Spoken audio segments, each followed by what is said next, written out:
Hello, everyone. This is our final presentation for crisis management. My name is Sami. I'm joined here by Ben, Nicole, and Sarah. What we're going to talk about today is Hurricane Katrina, which was a Category 3 storm in Louisiana, the biggest city nearby being New Orleans. Approximately 80% of that city was underwater at some point. And the final death toll was estimated to be over 1,000 people, making it one of the deadliest hurricanes in U.S. history. Over 1 million people were displaced in the Gulf region by the storm, and economic damages were over $100 billion. So I'll hand it off to Ben to talk about some of the causes for this crisis. Thank you, Sami. So after our analyzing this crisis, we broke our thesis down into 3 major components. The first one is that we believe Hurricane Katrina represents a disastrous convergence between a serious natural disaster and systemic failures in responding to that natural disaster on both the state level and the national level.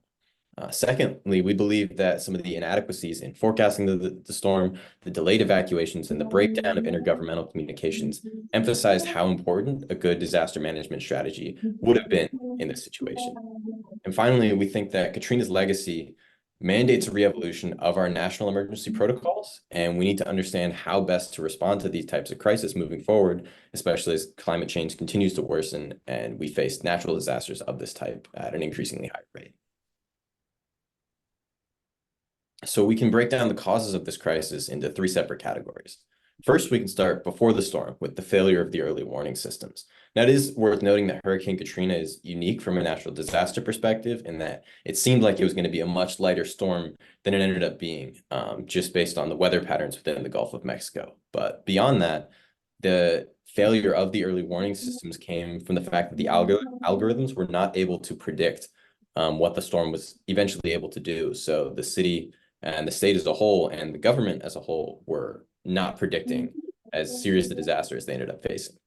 Next, we can look to the failures of levees and flood prevention. So New Orleans, the average elevation is actually below sea level. So the city had taken steps beforehand to anticipate that flooding might be an issue, and they built these massive concrete levees designed to keep the water out from where people were living. Unfortunately, most of these levees were built a while ago, and at the time they were built with poor engineering mechanics, and they had been insufficiently maintained leading up to this hurricane, so that when New Orleans faced a serious natural disaster such as Katrina, the levees failed and many people's homes were flooded as a result. And finally, we can specifically look to failures within the 9th Ward.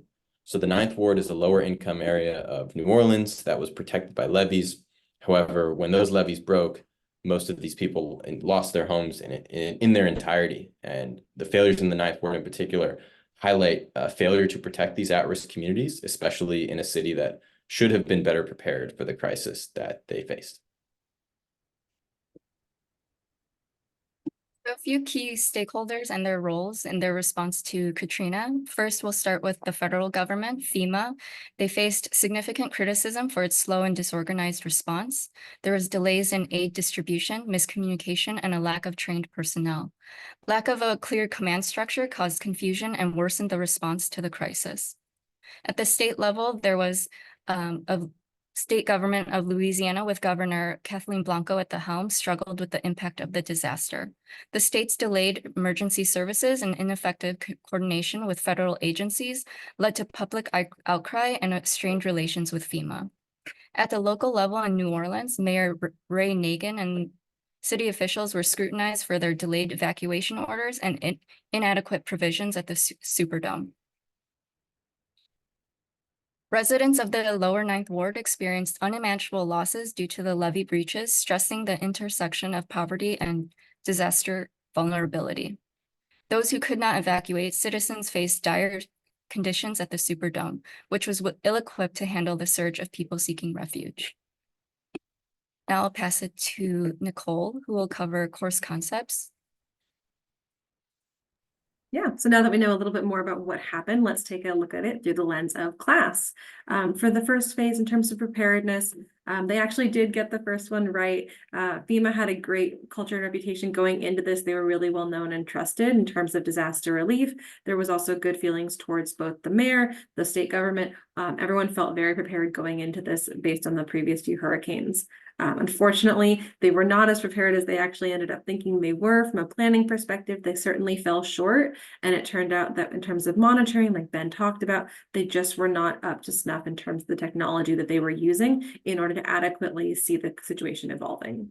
When it came to actually managing the crisis, they did a really good job mobilizing. In fact, I think it was over 500 organizations across the United States were able to mobilize and send resources to address the hurricane and the disaster that came after. That included most of the branches of government, most of the branches of the military. There were lots and lots of resources that became available. Unfortunately, because we saw so many people getting involved, there were a lot of heads of different departments. There were 3 different task forces. It was really challenging to create one person or one entity that was responsible for leading and decision-making across the situation. So they really struggled to adequately make decisions, adequately communicate those decisions.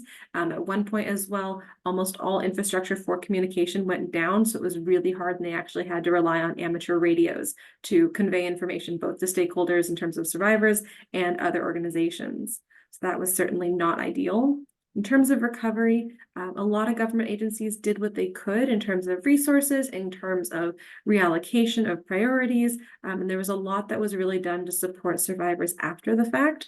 That being said, like Sami mentioned, there were over 1,000 people who died. Many people lost their homes in their entireties or were separated from their families, and there's really no way to rectify that through government action. But in terms of learnings, there were plenty of studies that were done, and so there were a lot of really good takeaways that came out of this in terms of FEMA and the resources that they needed and the planning that needed to happen in order to make sure that the priorities were in order and infrastructure existed in a way that made sense. So that's those core concepts. Let's talk a little bit more just about the OODA loop to kind of wrap things up. Like you kind of just heard, they really struggled with observation, There was minimal communication, there was minimal intake procedures that led to a really big challenge in terms of orientation and coordination between all these different entities, which of course means that it's really hard to make decisions, to make appropriate decisions, to make the decisions that make the most sense for the most good.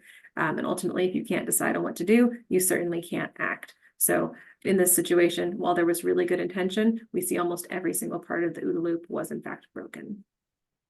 So I'll hand it back to Sarah. So for the crisis management and resolution of Hurricane Katrina, the central goal in crisis management was to minimize suffering and loss of life. This entails efficient evacuation, providing shelter, delivering materials like food and water, recovering bodies, offering medical services, and restoring public safety and communication. An example of the challenges faced was the recovery of bodies. FEMA's push for state-level action, combined with delays and disagreements, significantly impeded the process, illustrating the need for clear roles and rapid coordination in crisis response. Now I'll pass it back to Sami about lessons learned. All right, so in terms of lessons learned, there were 2 overarching themes, and each has a sub-theme. So we have evacuation and shelter, infrastructure investments, and community preparedness programs. And then with respect to response, there was deployment and resource management, interagency coordination and command, and lastly, effective communication and misinformation control. Each of these themes had actions associated with it, but as Nicole mentioned, each of these actions were successful overall, which brings us to our close. And we'd like to ask now if you have any questions for us.